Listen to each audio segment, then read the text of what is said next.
Bonjour Didier, Vincent Duluc à l'équipe. En général, quand une équipe a 2 buts à remonter pour se qualifier devant son public et 80 000 spectateurs, il n'est pas nécessaire de la motiver, on sent une force. Et est-ce que cette fois tu la sens ou est-ce que l'enjeu est trop relatif pour que ça soit aussi spectaculaire? Non, la force, l'envie, elle sera là, forcément, de par le contexte d'être là chez nous, 80 000 personnes, faire en sorte de les amener avec nous. Il nous faudra être efficace et imperméable défensivement, parce qu'on se retrouve dans une situation qui est favorable à la Croatie, mais l'envie sera là. Après, c'est pas comparé par rapport au match qu'on a eu en 2013. Déjà, pour eux, ça leur parle pas forcément. C'est pas dire que c'est moins, c'est plus. On sait ce qu'il y a, l'enjeu, l'objectif qu'il y a à travers ce match de demain.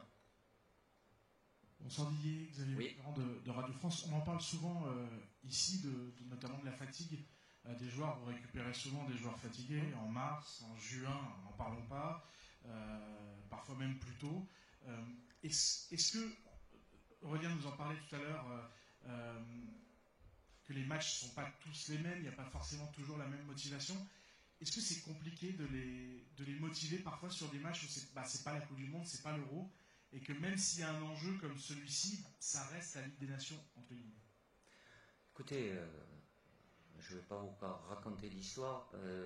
Tout ce qui a été préparation de match et jour de match dans le vestiaire, j'ai vu un groupe concerné et hyper motivé. C'est pas traduit sur le terrain, bien évidemment.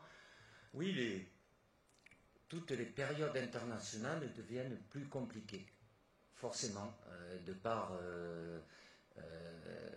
les enchaînements de matchs avant, avec des objectifs, oui, évidemment importants, et puis des périodes qui sont courtes aussi. J'ai pas loin de 14-15 joueurs qui étaient concernés par des matchs dimanche, donc quand vous jouez jeudi, mais c'est le cas de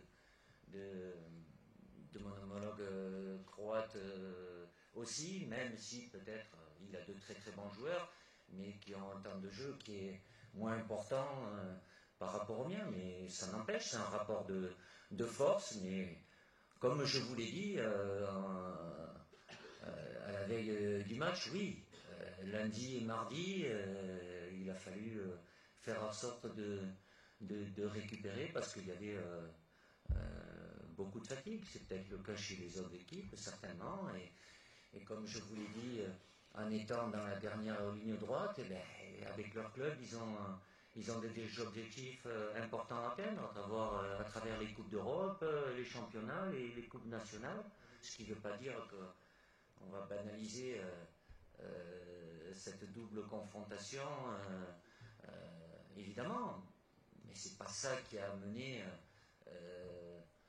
psychologiquement et dans la préparation. Ça peut arriver, comme quoi c'est pas toujours le cas. On peut sentir un groupe qui est prêt, et puis sur le terrain, malheureusement, surtout dans notre première mi-temps, ça n'a pas été le cas. Bonsoir Didier, Jean-François Pérez, le JDD. Oui. J'ai 2 questions autour de Luka Modric. Est-ce que vous avez été surpris, voire impressionné par sa prestation jeudi à 39 ans? Il avait l'air plus jeune que la plupart des joueurs sur le terrain, jeudi soir. Et deuxième question, comment faire pour contenir son influence et celle du milieu de terrain croate, sachant que ça va être sans doute l'une des données du match et du résultat de demain? Merci. Modric, il y a un moment qui fait des matchs de ce niveau-là. C'est un très très grand joueur qui a toujours été, pour son équipe nationale, un joueur décisif, très influent. Voilà, il joue au Real Madrid, il ne joue pas des matchs de 90 minutes tout le temps, mais il joue. Pour en arriver et se maintenir à ce niveau-là, c'est un grand professionnel qui se gère évidemment, qu'il a une influence dans l'équipe dans laquelle il joue, comme le milieu de terrain, Kovacic qui est un très très bon joueur aussi, même s'il a un temps de jeu très très faible ces dernières semaines à City. Et je peux vous donner un autre exemple de Caletassar qui a pratiquement pas de temps de jeu ces dernières semaines aussi, qui a été performant. Donc ça c'est de leur côté, mais évidemment marque le football croate de par tout ce qu'il a fait, mais il se maintient toujours à un très très bon niveau. Oui, contenir, c'est toujours un joueur qui peut, sur sa qualité de passe, pouvoir faire l'annihiler, au moins limité, oui, mais il a cette intelligence-là de se déplacer, de se mettre dans des zones un peu neutres et de pouvoir trouver des solutions à travers ses passes. Bonjour Didier, Emmanuel Barguet pour l'agence France Presse. Une question plus managériale. Est-ce qu'il a fallu que tu passes un petit peu de temps avec Ibrahima Konaté pour expliquer que tu l'aies sorti à la mi-temps? J'ai passé beaucoup de temps avec les joueurs, hein, comme je le fais souvent. J'ai parlé avec Ibo, bien évidemment, oui, mais je ne vais pas vous dire ce qu'on s'est dit, mais oui. J'ai toujours des prises de parole collectives qui peuvent être appuyées par la vidéo et puis après les échanges avec eux pour avoir leur ressenti, ce que j'ai vu, mais ça c'est de tout temps. Et c'est quelque chose d'important pour moi et pour les joueurs. Bonsoir Didier, Bertrand Latour, Canal Plus Sport Plus. Est-ce que ce que vous avez vu sur le terrain split, ajouté au fait que par définition il faut remonter plusieurs buts, vous donne envie d'avoir un milieu de terrain plus créatif? Vous pouvez en voir par exemple. Elle a été posée déjà à Aurélien tout à l'heure cette question. Le milieu de terrain peut être plus créatif dans l'absolu, mais ce qui nous a surtout fait défaut, c'est la justesse technique, à commencer par nos sorties de balles. Voilà. Après, sur qui débutera demain et comment, vous savez très bien que je ne vous le dirai pas, mais c'est un équilibre à avoir qu'on n'a pas eu au match aller, parce que, je le répète, on a eu du déchet dans nos sorties, et forcément au milieu aussi, et ça a de l'incidence après pour la suite. Après, tout dépend de ce que vous entendez par créativité. Doué, oui. Oui. C'est un jeune joueur, évidemment, qui a du potentiel, même si il est pas, au départ, c'est pas un milieu de terrain. Si vous regardez un peu les matchs du PSG, il en joue quelques-uns, mais il est surtout amené à être sur les côtés, même s'il peut être milieu de terrain aussi, bien évidemment. Arnaud Matteoli, France Télévisions, Stade de... Si, bonjour Didier. Votre capitaine de retour, Kylian Mbappé, c'est votre relais. Qu'est-ce que vous attendez de lui là, dans ces prochaines heures avant ce match retour face à la Croatie? Comment vous le trouvez? Comment vous le sentez? Kylian est très bien. Il est en jambes, évidemment. Il n'a pas eu l'efficacité, mais peut-être que vous n'êtes pas d'accord pour différentes raisons, mais je l'ai trouvé impliqué sur le terrain, disponible, en faisant beaucoup d'efforts sans avoir l'efficacité, mais il a eu surtout une parade du gardien croate qui est magnifique sur sa reprise déviée. Non, il est concerné en tant que capitaine avec les autres joueurs, bien évidemment. Il assume son rôle. Bonsoir Didier, Dominique Saint-Claude, Le Parisien. Demain, il faut changer beaucoup d'équipe parce qu'elle a été mauvaise jeudi ou parce qu'il faut amener de la fraîcheur? Un peu. Ah, ça, c'est une question à 360 degrés. Peut-être des deux, mais pas forcément peut-être au poste où vous pensez que je vais le faire, mais oui, qu'il y aura des changements, oui. Voilà, c'est pas tout changer, même si ça m'est arrivé de le faire dans l'automne avec les 6 matchs qu'on a eu à jouer, mais voir aussi par rapport à la situation de chacun, ceux qui ont débuté, et par rapport à ce que d'autres peuvent amener. Hi, Mr. Deschamps. Thank you. Here. Hi. Oui. Eddie from Croatian National Television. Can you tell me a little bit, did you underestimate the Croatian national team in spirit a little bit in your preparation? Ah non, surtout pas. Même si peut-être de notre côté, enfin du côté français, on peut penser, non, mais je l'ai dit, l'équipe croate se maintient au plus haut niveau. Elle a été demi-finaliste de la dernière Coupe du Monde, elle a été finaliste de la dernière Nation League. C'est une très bonne équipe. Alors peut-être il y en a certains qui vont dire oui, mais ils ont des joueurs avec un certain âge. Ça n'empêche pas qu'ils sont très performants. On peut rajouter Perisic. Non. Et c'est pour ça que j'ai même félicité à une de vos télévisions croates, Dalic, mon homologue, parce que depuis qu'il a pris sa prise de position et depuis la finale de 2018, il maintient cette équipe croate au plus haut niveau. Bonjour Didier, Loïc Pertuzet pour TMC. On a vu la Croatie faire pas mal tourner devant sur ces derniers matchs avec Kramaric, Matanovic, Petkovic aussi, Perisic, évidemment, oui. Baturina, oui, je les connais. Oui, mais est-ce que vous n'avez pas peur de voir débuter demain soir le jeune Baliglaovic qui fait une grosse année 2025 et s'il débutait, est-ce que vous avez préparé un plan pour le contrer? Écoutez, on connaît tous les adversaires. Si vous savez qui débute demain chez les Croates, ça m'intéresse.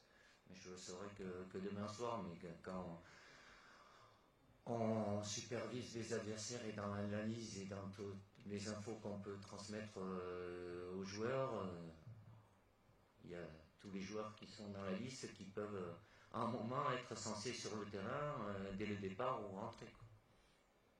Bonjour Didier, ici à droite. Adrien Chantevalet du Parisien, vous avez dit, pour revenir sur Kylian, que c'était un capitaine qui a assumé son rôle, mais dans ces séquences un petit peu plus difficiles, comment ça se matérialise un capitaine qui assume son rôle? C'est plus de prise de parole, plus de petit aparté avec les joueurs? Écoutez, c'est les deux, c'est des discussions entre eux aussi, évidemment les échanges que j'ai avec lui, et après, oui, à travers lui et d'autres, pour tirer le groupe vers le haut. Bonjour Didier, ici Arthur Perrault, RMC. De nombreux médias ont relayé les moyennes d'audience télévisées depuis le début de la saison. On est à 6,9 millions pour le J'ai les vôtres aussi. Et 4,8. Les vôtres, elles sont en baisse. Oui, c'est un peu normal aussi. On est moins diffuseurs. Et 4,8 pour votre équipe. Comment est-ce que vous expliquez cette différence entre le 15 de France et vous? Merci. Comment vous expliquez quand vous écoute moi aussi? Je ne suis pas là pour expliquer. Qu'est-ce que vous voulez que je vous dise? Vous pouvez faire les débats que vous voulez. Je vais pas rentrer là-dedans. Après, tant mieux. Moi, je n'ai pas à comparer que le rugby. Même moi, j'ai regardé le rugby parce que ça m'intéresse peut-être. Mais il y a de la place pour tout le monde. Ok. L'audience, elle est ce qu'elle est. C'est vrai qu'il y a beaucoup de matchs de foot. Demain, on a 80 000 personnes. En étant factuel, ça arrive de temps en temps. Dites-moi quelle équipe nationale joue dans un stade où il y a 80 000 personnes. Vous avez la réponse? Beaucoup, ça veut dire à partir de 3 ou 4. Hein? Voilà. Mais évidemment, après, chacun est libre de regarder, pas regarder. Il y a des matchs qui peuvent intéresser moins que d'autres. C'est vrai qu'il y a beaucoup de matchs. On sort de matchs avec de la Champions League et tout ça. Maintenant, si vous allez jusqu'à parler de désamour ou ce que vous voulez, après, libre à vous. La réponse, elle est là avec le stade qui est complet depuis un moment, et je suis convaincu que ceux qui sont là, ils vont pousser à fond derrière.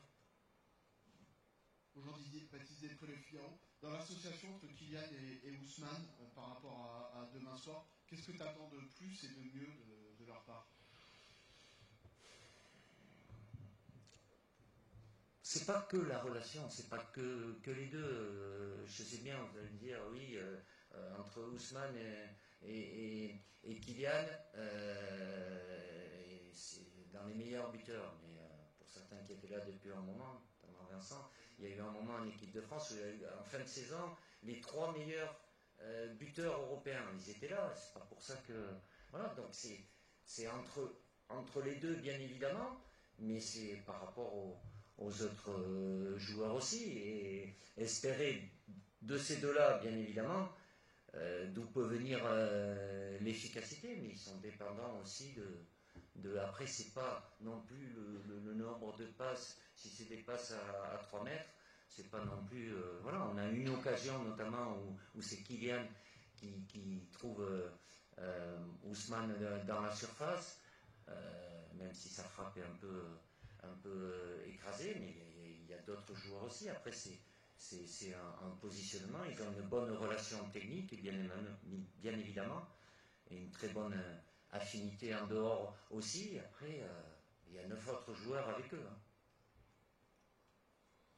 On va prendre encore 2 questions, Hugo Delon de l'équipe, et on finira avec Nicolas Georgerot d'RTL. Bonsoir. Michael Ollis, sur les 2 premières titularisations en équipe de France, on a senti qu'il éprouvait des difficultés à se libérer, à s'exprimer. Comment vous l'avez perçu, comment vous l'expliquez? Et quand on est manager face à une personnalité comme la sienne, qui est très singulière, qui est quelqu'un de discret, plutôt introverti, quel levier on active pour essayer de le libérer complètement? Merci.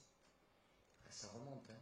Mais évidemment, comme je vous le dis à chaque fois, déjà les joueurs, ils peuvent avoir des personnalités, des caractères différents, donc c'est à moi de m'adapter par rapport à les connaissant bien humainement, mais ça se fait pas à quelqu'un des doigts.